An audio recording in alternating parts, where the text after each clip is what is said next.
Is this thing on? Welcome back to Big Mouth and fancy seeing you here in June. A very welcome, my friends, and especially my enemies. Come in, sit down, no touching.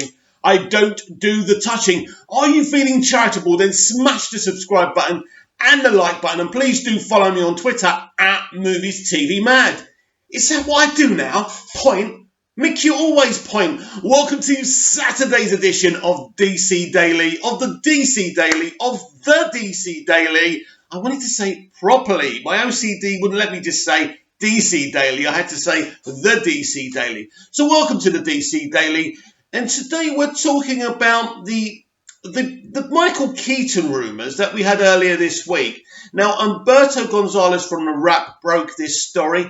And it's interesting when we get anything from The Wrap or Deadline, we go, well, they're a very reliable source, aren't they?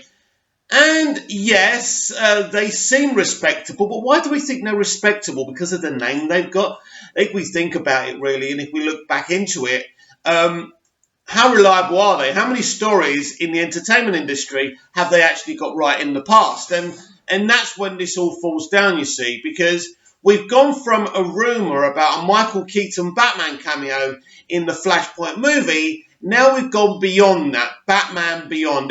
And now Umberto Gonzalez is asking Boss Logic, to draw him up a Batman kind of from Kingdom Come, right? So what's he trying to say? That he's found something else out now?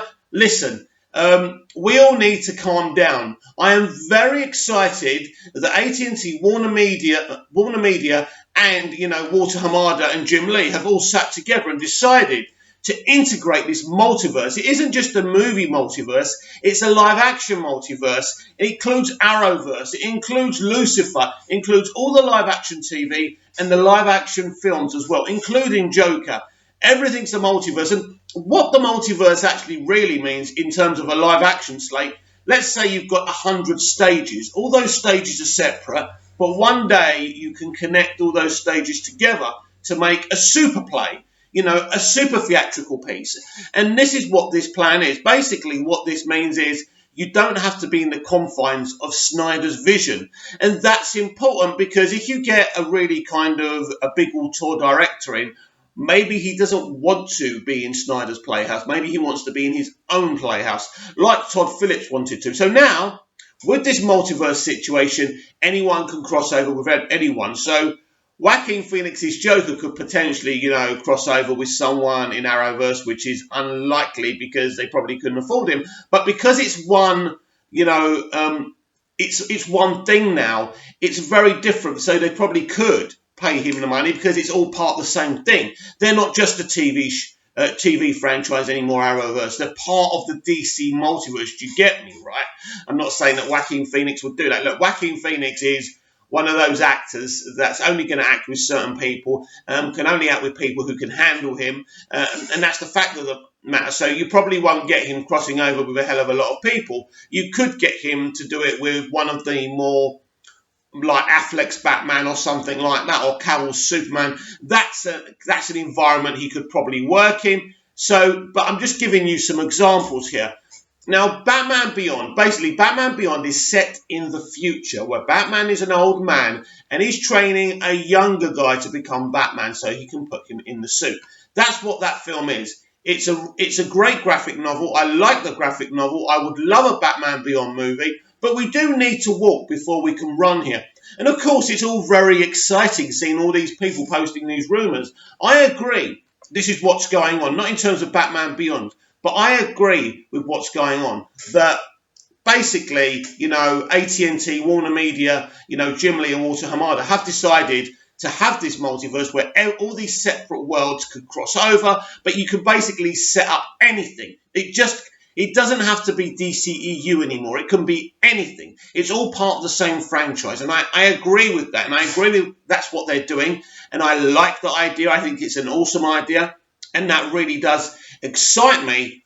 But the thing is here, as I say, you've got to walk before you can run. We don't know until we actually see the DC fandom and see all these announcements and these things are confirmed. This is the whole point. And this is what's different between AT&T, Warner Media and the old Warner Brothers regime. these things would leak out, they were never confirmed, and we'd get the movies and we'd think, when did you confirm the movie? It's nuts. What they're doing via DC Fandom now, they are going to give you a slate as part of their TV universe, as part of their movie universe, and it's all the same thing because it's all part of this multiverse now.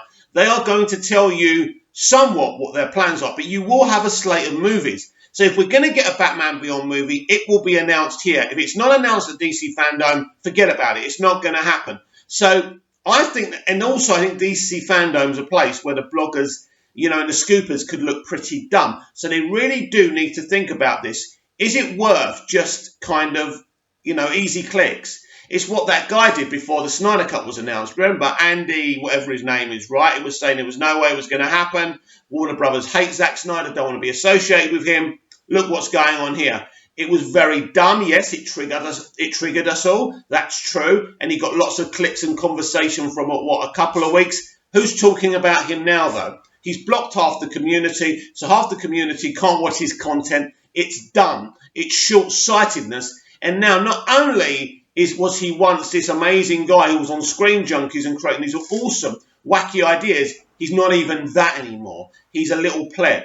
And this is what happens in life when you only think short-term. But you've got to respect your subscribers and your public and your consumer. If I do a video for clickbait, but there's no kind of depth to it, like we've been talking now for 6 minutes, if I was just going to say, hey, Batman Beyond, just to get the clicks, I wouldn't know what to talk about. But you know me, I'm called Big Mouth and I can talk for the world.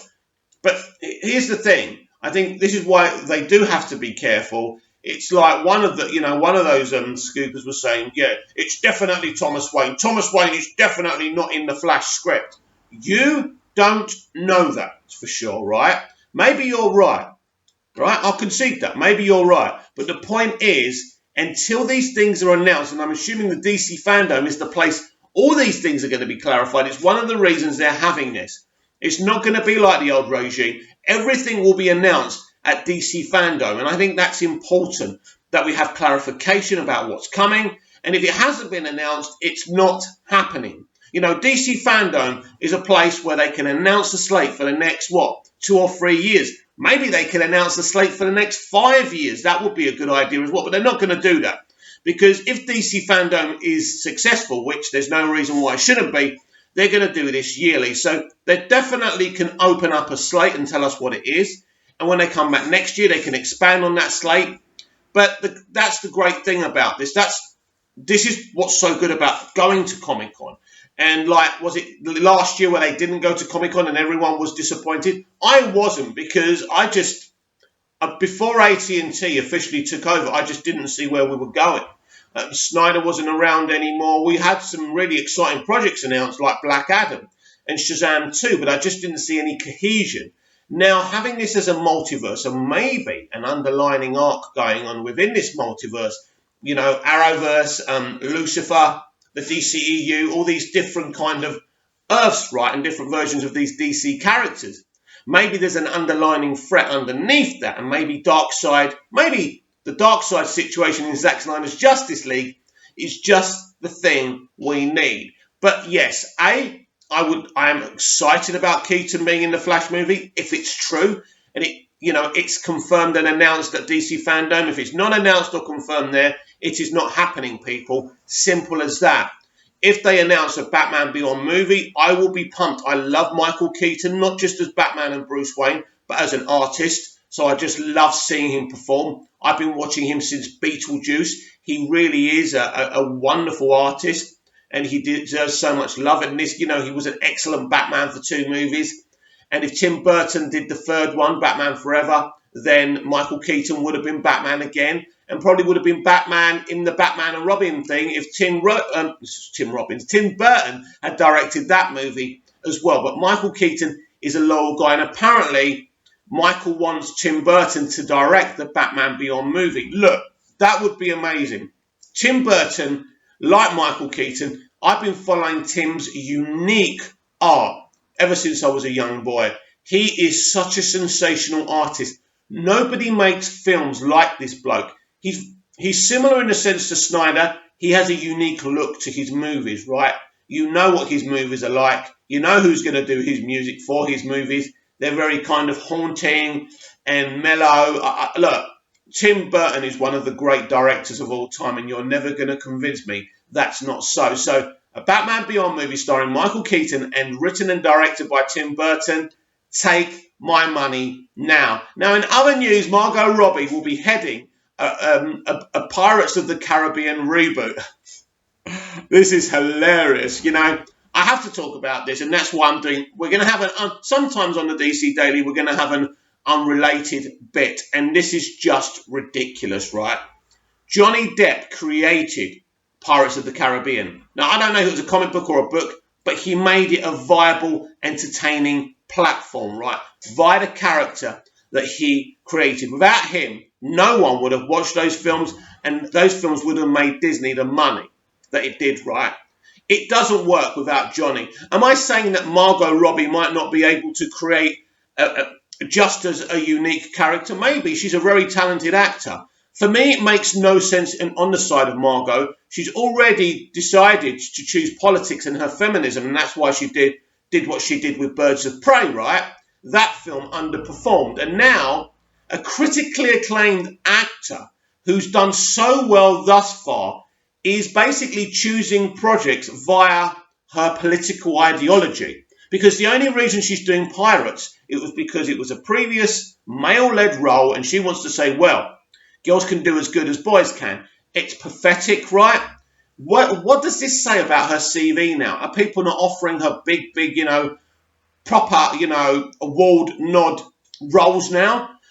Is she not the cat she used to be? Maybe that's the point. She's gone out on her own. She had this female production company where she employs no men, or at least probably 2%, 10% of men, right? So she's gone down a very, very extremist ideology, right? And she's taking that with her career, and it's just doing her damage. Birds of Prey just about made a profit. This Pirates of the Caribbean, when it's released, nobody's going to care. No one's going to be angry about it. This is really sad for Margot, because she was really going down a great path, and she's chosen the wrong path, and it's going to, these people don't care about profits anymore. It's all about shouting politically. And at the end of the day, if you want to do that via movies once, maybe I can accept it. But when you do it twice, I start to question your sanity. So that's Margot Robbie, who's going to be heading a Pirates of the Caribbean reboots. Yes, the mind boggles. Also, it has been announced that the guy who plays Cleveland on Family Guy will not be playing him, and from now on, anyone who's black will be played by a black person. This announcement was also made by The Simpsons, and that's your unrelated news. There, look, Hollywood, enjoy your time at Arkham Asylum. That's all I can say. But going back to DC Films, this is a very exciting time for us, because we haven't been here before. We haven't been run by people who seem to know what they're doing, who seem to have a plan. And I think DC fandom really does prove what AT&T are really about. It does show cohesion. It does show forward thinking, doesn't it? And I mean, if they actually have had this idea to involve Keaton, it shows you the people running this DC multiverse franchise now, which I'm calling it, or the Worlds of DC, or whatever you want to call it, know exactly what they're doing. The DC fandom is a massive moment for AT&T, Warner Media, Jim Lee and Walter Hamada, but most important of all, us the fans, who have been dreaming about a massive, awesome DC franchise where people can cross over. And it doesn't matter if you're in that Earth or that Earth, or it's not part of that franchise, that you can still cross over. Fans love a crossover. Crossovers make money. That's why the MCU is making loads of money, or was making loads of money. Let's see what happens when Black Widow comes out, right? But that's the point. People want to see standalone movies, people want to see crossovers, and people want to see a franchise doing something big, like the Thanos thing, and maybe having Darkseid threading through all the multiverses. That would be exciting. But I want to know what you think. Comment down below, like, share and subscribe, and I'll be back tomorrow with even more DC Daily. See you again soon.